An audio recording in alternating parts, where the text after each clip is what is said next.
На отворените денови со управата на имотно-правни работи во Берово, 81-годишниот Беровец Илија повторно затропа на вратата на управата, барајќи решение за проблемот со дворот од куќата. Имам дворни места, приватизирано, легализирано, се со документација. Се документовано, некој сега иска да ми го земе дворот на куќата. Сепак Илија не најде решение, бидејќи за неговиот проблем е надлежен само судот, истакна директорот на управата на имотно-правни работи Зоран Крстановски, кој денеска престојуваше во одделението во Берово. Отворени денови ние во континуитет ги реализираме и тоа е главната цел е да на лице место и јас како директор на управата за имотно-правни работи да го согледам начинот на кој што функционираат одделенијата, граѓаните, проблемите со кои што граѓаните се соочуваат.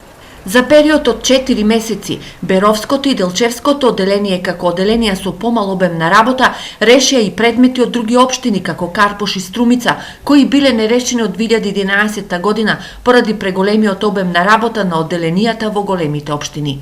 Конкретно во Беровското одделение на управата за имотно-правни работи веќе се донесени 120 решенија за по однос на овие преземени веќе предмети кои што се од Карпош и од Струмица, додека пак во Делчевското одделение се донесени 80 решенија. Од ефикасноста на работата на управата задоволна и општина Берово. Ние како локална самоуправа сме понекогаш и странка на самата управа за имотно-правни работи со тоа што нашите поднесени барања за експроприација на земјиште имаме доста добра соработка и тука заедно со управата, заедно со катастерот и ние како локална самоуправа успеваме во најможни кратки рокови тоа да го правиме. Инаку предметите се најчесто од сферата на приватизацијата на земјиштето, а на Беровското одделение од преземените им останало за доработка уште 2100 предмети, а на Делчевското уште 1100.